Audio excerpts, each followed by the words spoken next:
मेरे पति के देहांत के बाद मैं अपने एक लौटते बेटे के साथ रहती थी। मेरी बहू का एक अलग ही रूप मुझे देखने को मिला, साथ ही बेटे का भी। दोनों के मन में क्या है मैं अच्छे से जानती हूँ। वो चाहते थे कि मैं वृद्धाश्रम चली जाऊं। उनके जाने के बाद मुझे यह सब देखना और सुनना पड़ेगा, इसका मुझे अंदाजा भी नहीं था। पर मन मानकर मैं अपने बेटे और बहू की बातें सुनकर यहाँ रहती हूँ, क्योंकि मुझे अपने पोते और पोती दिखाई देते हैं। उनकी झलक पाकर मुझे सुकून मिलता है। मेरी बहू को कोई दिक्कत नहीं हो, इसलिए मैं घर के बाहर रहती हूँ। बेटे ने थोड़ी मेहरबानी की तो ऊपर एक टीन की छत लगवा दी। समय समय पर थोड़ा सा राशन देता है तो मैं अपना बनाकर खा लेती हूँ। मैंने अपने बेटे को कह दिया कि मेरी वजह से उन दोनों को कोई प्रॉब्लम नहीं होगी, बस मुझे यहीं रहने दे, इसी घर में मुझे मर जाने दे। मैं बस यही चाहती हूँ। मैं अपने आप को खुशकिस्मत समझती हूँ कि मेरे बेटे और बहू कम से कम मेरे लिए इतना तो कर रहे हैं। मेरा बेटा सुबह 9 बजे नौकरी जाता है और बच्चे भी उसी समय स्कूल जाते हैं।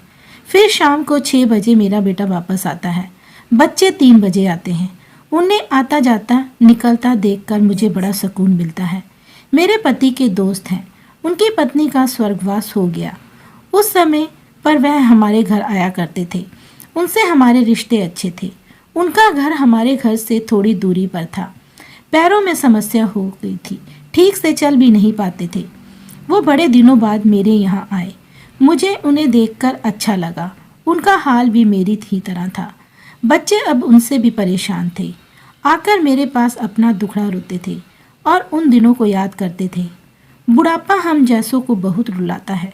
उनकी पत्नी का स्वर्गवास हो गया और उन्हें चलने उठने में समस्या थी, इसलिए वह अपना खाना भी नहीं बना पाते थे। मेरे पास आए तो मैं समझ गई कि यह इतनी मुसीबत में चलकर पुराने दोस्तों के यहाँ चाय और खाना खाने की चाहत में ही जाते होंगे। उनकी भी अपनी मजबूरी थी। वो आए तो मैंने उनके लिए खाना बनाया और उन्हें खिलाया। मना कर रहे थे नहीं खाना, लेकिन मुझे पता था कि उन्हें भूख लगी है।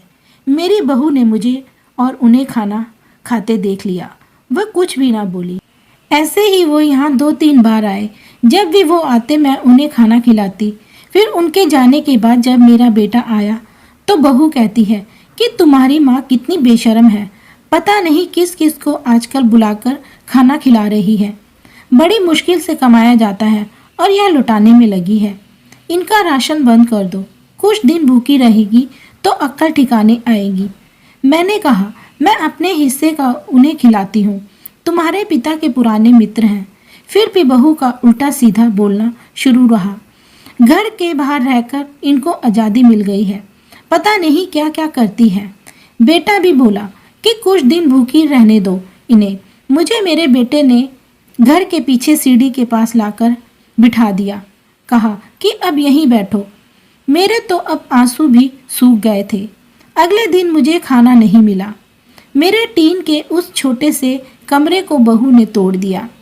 एक दिन पूरा भूखा रहने के बाद मैंने सोचा कि मैं गलत कर रही हूँ। मुझे अब अपने बेटे के यहाँ नहीं रहना चाहिए और शायद गलती मेरी भी ही है।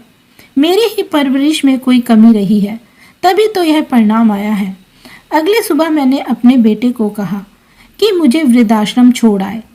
अब मैं तुम दोनों को ज़्यादा परेशान नहीं करना चाहती। बहू ने कहा कि एक दिन भूखी रही तो अक्ल ठिकाने आ गई ना। बेटे के चेहरे पर भी अजीब सी खुशी थी। जल्दी से तैयार हो गया मुझे छोड़ने के लिए। बहू कह रही थी कि आज की छुट्टी ले लो, यहीं आसपास मत छोड़ आना, कहीं 3 दिन में वापस आ जाएंगी। मैंने अपनी बहू से कहा कि बेटी चिंता मत करो, मैं अब नहीं आऊँगी। मैंने अपने पोते पोती को गले लगाया।